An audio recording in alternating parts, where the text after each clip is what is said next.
todos. Bom, bem-vindos ao podcast da Rufus Press, né? Estamos gravando aí mais um episódio. Dessa vez nós vamos tratar de um tema muito interessante, que vai ter vários desdobramentos posteriores, que é o tema do livro e da heresia. E é difícil, às vezes, a gente ter uma avaliação muito clara do que é uma heresia. A heresia, ela às vezes se opõe, né, em muitos discursos, aí, em muitas definições, à ideia de ortodoxia, o que não é exatamente o caso, né? Heréticos ortodoxos, né, dentro do seu campo de heresia. Na verdade, a heresia, semanticamente falando, ela se opõe à ortodoxia oficial, né? Ou seja, um discurso oficial ortodoxo em relação a em geral, algum tipo de ah, lineamento, ordenamento social religioso. Então, o Giordano Bruno era um indivíduo que era aceito nas cortes, né? E, enfim, trabalhou para vários reis protestantes da Inglaterra e tudo mais, mas, e até alguns reis católicos até, mas para Roma ele era um herege. A heresia também tem isso, né, determinada por esse discurso, e principalmente pela maneira como esse discurso age policialmente, né, de forma a reprimir a heresia, né, a formação do pensamento herético. Cristo era herege em relação ao ordenamento farisaico, né, e por aí vai. Então, por outro lado, a literatura herética, digamos assim, essa literatura marginal produzida pelos movimentos heréticos, ela sofre uma série de problemas, né? Em primeiro lugar, ela tem um problema de, digamos assim, não exatamente autenticidade, mas de canonização, por assim dizer. Ela é uma literatura, ela é uma expressão sociológico-filosófica, qual o espaço dela? É difícil determinar porque o Júlio Solar, um grande artista e polígrafo argentino, né, contemporâneo, na verdade mestre, né, assim o Borges se colocava mestre do Borges, a literatura dele não é aceita pelo Robert Schwartz e outros pesquisadores de literatura latino-americana. Não é então um livro visionário dele, de visões estáticas, né? Não é visto como um livro de poesia, ele é visto como um livro, sei lá, religioso, deve ter uma categoria para isso, que não é a da literatura para certos críticos como o Schwartz, críticos reconhecidos, validados pela academia. Isso por um lado técnico, mas também existe o lado ideológico. Evidentemente, a heresia ela provoca um sentimento automático de repulsa, porque o nosso pensamento, ele é formado dentro de uma ortodoxia, ou de várias, do cruzamento de várias ortodoxias que nós temos no nosso pensamento. E ele é marcado por essas ortodoxias. Mas nós tentamos não reconhecer isso, de certa forma, né? Então, não pensar na heresia, não reconhecer isso. E essa condição, ela cria um efeito bizarro, que é o cruzamento, o encontro do herético e do seu algoz num certo ponto da história. É como se houvesse uma dimensão em que essas duas instâncias, a vítima e o verdugo, elas se reencontrassem e, de certa forma, não exatamente se irmanassem, mas estivessem próximas, porque a tendência da ortodoxia do pensamento em sufocar a visão e até mesmo a menção da heresia, que é uma tendência forte, faz com que os indivíduos que trabalharam, digamos assim, no esmagamento da heresia, eles também sofram a mesma condenação e o mesmo ouvido.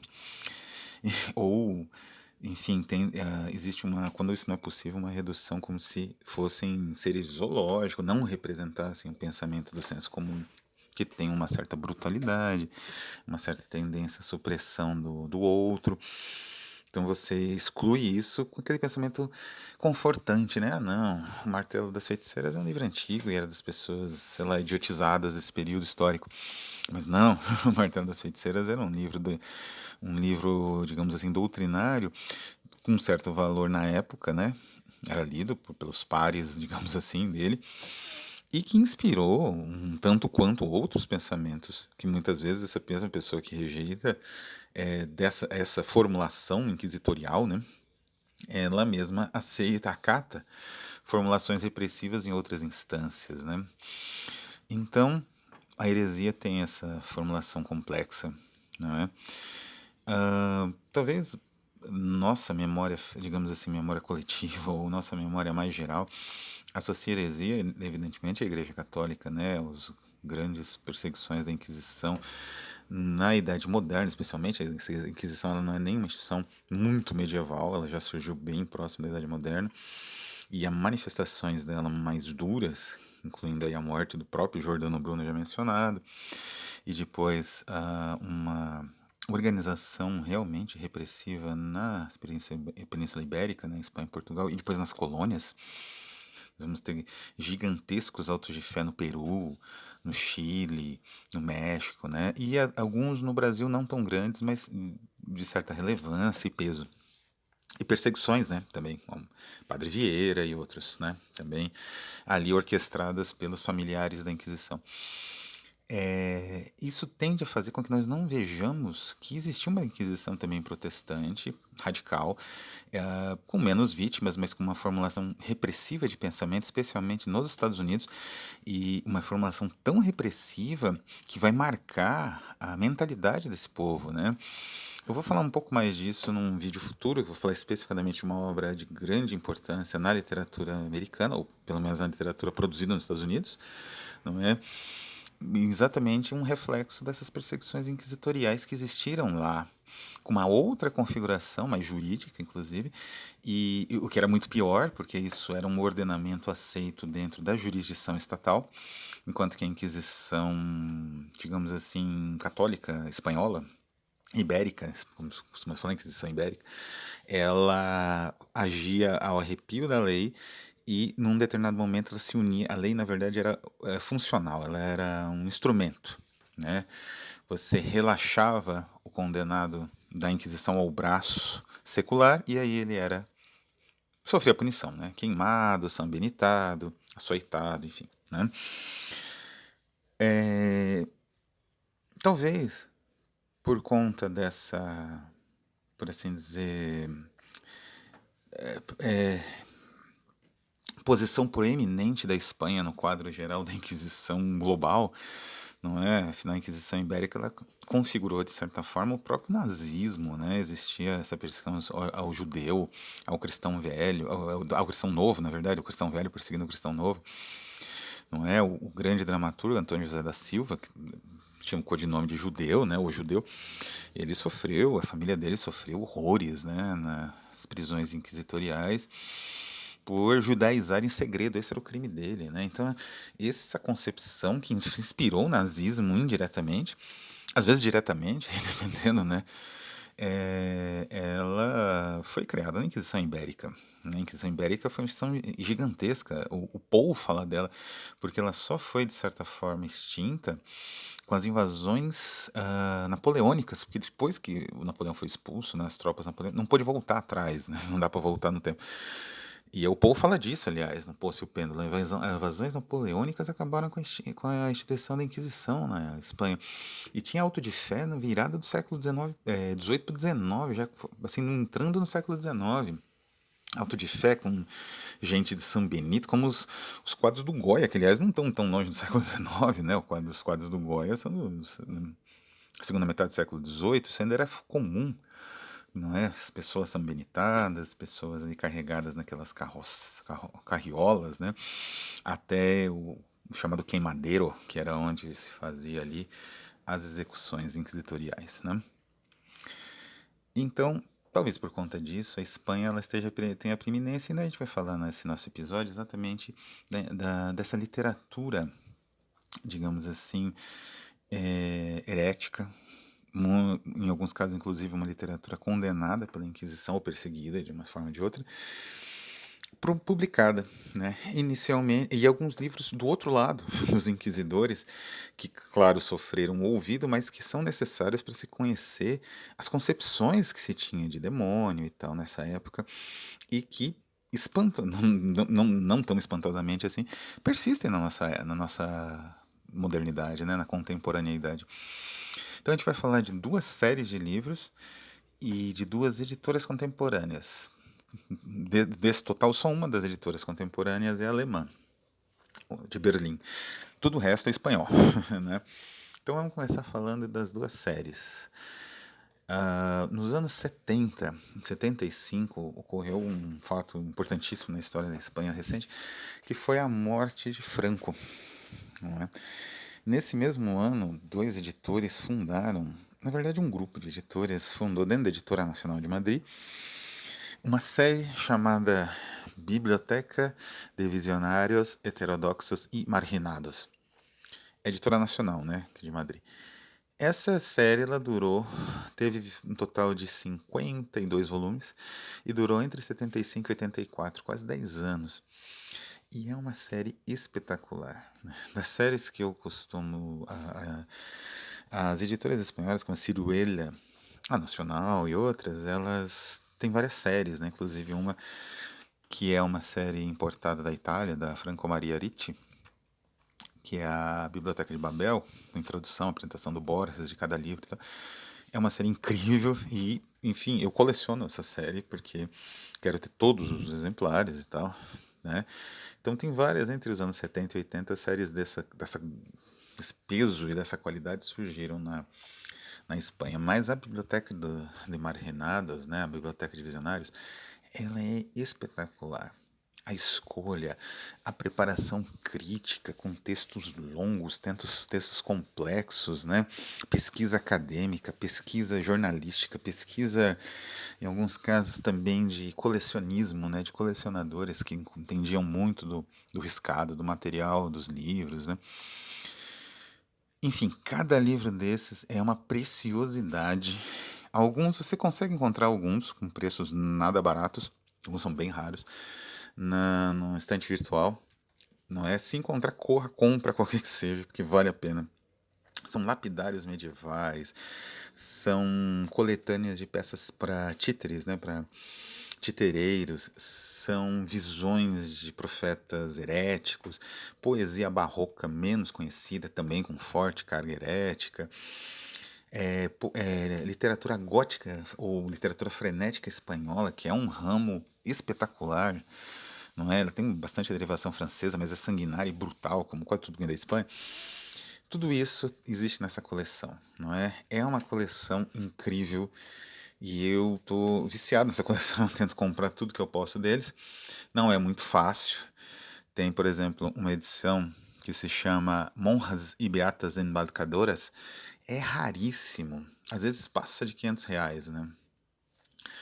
E, enfim, essa coleção, enquanto durou, cobriu, né, esse material. Como eu falei, isso também trazia um pouco, não é? Tem, por exemplo, um volume que é Leandro de Sevilla e la lucha contra el arianismo. São materiais também do outro lado, né? Que não é que, como eu disse, a, a, a luta contra a heresia faz com que a ortodoxia, ela, talvez pelas atrocidades que ela cometa, ou pelo radicalismo necessário para aquele pensamento ter uma coerência, né? Ele se aproxima do próprio material herético, né? E é esquecida para que você não fique pensando muito no que nós herdamos desses conflitos e dessas perseguições. Então, vale muito a pena, né? Esse material é incrível. E essa série, de certa forma, quando ela se dissolveu, no início dos anos 80, né? Em meados dos anos 80 para os anos 90, surgiu uma segunda série de uma outra editora espanhola, também de Madrid, se não me engano, que é a Tecnos, que é uma excelente editora. Essa seriam as mesmas pessoas que fundaram, né? O grupo editorial que fundou a Biblioteca de Visionários, eles fundaram. Ah, eu esqueci de falar também a organização e o layout das capas e do material em si. Os livros são relativamente frágeis da Biblioteca de Visionários, mas as capas são espetaculares, né? Elas têm uma essência simbólico-heráldica, né? Na escolha da tipografia e da simbologia e também da organização, né? Essa opção por um semicírculo com o título da série bem grande, como se fosse a capa fosse um retrato ovalado, né? Que é sensacional. Te dá a impressão que você está lendo um grimório, um livro muito mais antigo e muito mais perigoso do que, né? Você tem uma certa sensação disso, né? Isso especialmente na primeira época. O material da segunda época já tem um acabamento um pouco mais convencional, embora preserve um pouco nessa ideia, com uns desenhos assim mais genéricos, né, na segunda época. Bom, mas voltando, nos anos 80 e 90 surgiu pela editora Tecnos, né, que eu acho, se não me engano, também é de Madrid, né, deixa eu ver, editora Tecnos, creio que sim, o La Memória del Fênix. La Memória del Fênix é uma espécie de continuação desse material. Também tem uma pesquisa, digamos assim, uma densidade espetacular. Eu tenho da La Memória del Fênix, eu tenho um livro com os Sueños y Procesos de Lucrecia de León, com o prólogo de Maria Zambrano, que é muito conhecida historiadora, né? É espetacular o trabalho, né, com arquivos inquisitoriais mesmo, né, de registro dos sonhos e visões dessa senhora aí. Então é um trabalho incrível, assim, né? Impecável. São duas séries. A memória da Fênix durou menos, são 14 exemplares, é bem mais difícil de encontrar. Tanto que o Lucrécia de León, né, Sonhos e Processos, eu importei pela IB Books de uma livraria de usados espanhola. Então, mas de qualquer maneira, se encontrarem, tentem adquirir, vale muito a pena. Essas duas séries são espetaculares, é um material incrível, porque como eu falei, é a visão de uma outra época, de uma época de perseguições religiosas, de uma época de ambiguidade moral, né? Por exemplo, o Agustín Zaragoza, que é um dos volumes que eu tenho, que é uma coleção de contos góticos espanhóis, né? Intitulada, um minuto, aqui, Galeria Fúnebre de Espectros e Sombras Ensanguentadas, né, do Agustín Pérez Zaragoza. É incrível esse livro, né? Ao mesmo tempo que é uma violência erótica, assim, sangrenta, com um pouco próximo de um Matthew Lewis ou de um Sed, existe uma espécie de esforço de moralização que você não sabe até que ponto aquilo é sincero, ou o autor inseriu aquilo para o livro poder ser publicado com aprovação das autoridades civis e religiosas. Existe uma série de ambiguidades, não é, sobreposições ambíguas nesse material, nesse tipo de literatura herética ou nesse tipo de material relacionado à heresia, né, esse material literário relacionado, que mereceria mais pesquisa, né? Existem algumas, eu até vou colocar aqui, algumas pesquisas publicadas na Universidade de Zurique, né, e tudo mais, tendo em conta não é, existe houve até um colóquio sobre o tema, não é, que foi como eu disse, da Universidade de Zurique e tudo mais. Existe alguma pesquisa, mas eu acho que é um material muito rico, precisava de mais pesquisa, de mais um mergulho mais profundo nisso, né? Bom, essas são as duas séries, né? Agora eu falei de duas editoras. Primeiro para outra editora espanhola, que é a La Felguera. A La Felguera é uma editora, se não me engano, também de Madrid. Até eu vou descobrir aqui. Não é... A La Felguera, ela tem uma organização muito interessante que ela tenta, inspirada, né, pela própria literatura que ela publica. Foi fundada em 96, com coletivos culturais, de trabalhadores culturais e ligadas a grupos anarquistas, especialmente, né? A La Felguera, então, ela se apresenta como uma espécie de sociedade secreta ou um seita. E eles trabalham exatamente com esse material espetacular, quer dizer, um tipo de visão excluída, tanto política quanto social, quanto às vezes religiosa. Então, por exemplo, e eles trabalham então isso na modernidade. Eles publicaram La Mujer Escarlata e La Bestia, né, que são os diários da Leah Hirsig, que é a Mulher Escarlate da Lester Crowley, mais conhecida, né? Que aliás teve contato com o próprio Chu Solar. Eles publicaram Libro de la Serpiente, com os poemas estáticos, xamânicos do Alan Moore. Eles publicaram um dos meus prediletos, que é A la Guerra con Satã, que é uma coletânea de materiais vários publicados pela Feral House, que é uma espécie de La Felguera americana, sobre a igreja The Process, que é uma igreja bizarríssima surgida nos anos 60, que tem uma teoria eles são evidentemente satanistas, mas eles têm uma teoria muito peculiar de guerra, de cruzada de entidades, de divindades ou entidades divinas contra os homens, que é incrível pela extinção da humanidade e tudo mais. E eles têm um livro sobre os Apaches, né, que eram uma espécie de um grupo, uma espécie de, na verdade, gangues, né? De gangues parisienses, né? Em virada do século, que também é incrível. Enfim, são livros assim, não é? Desse teor, que são livros, evidentemente, heréticos, né? Eles publicaram, por exemplo, como Enciclopédia das Artes Obscuras, de las Artes Oscuras, o Nome Tangere, né? Que é um grimório medieval, famoso pelas ilustrações. Então, a La Felgueira, ela mais ou menos transformou editorialmente num empreendimento editorial aquilo que na época da Biblioteca Nacional e da Biblioteca de Visionários era uma série, né? Virou um empreendimento editorial. Então, os livros dela são editados tendo em mente essa realidade, né? E são livros espetaculares, de capa dura, acabamento muito rico, muitas fotos.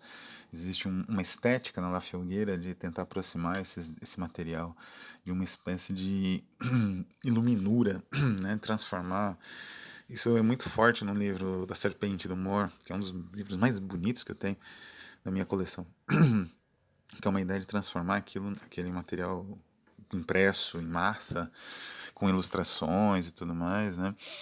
Utilizando a tecnologia mais contemporânea, computadores, diagramação, composição, transformar isso numa espécie de nova iluminura, né? Resgatando aquela arte que é uma arte morrisiana, né? Tem inspiração do William Morris, em que imagem e fluxo do texto formam uma totalidade, né? Um não ilustra o outro, não se exclui do outro, mas eles são uma totalidade como acontecia em certos incunábulos, não é em todos, né, mas em certos incunábulos, em certos livros medievais.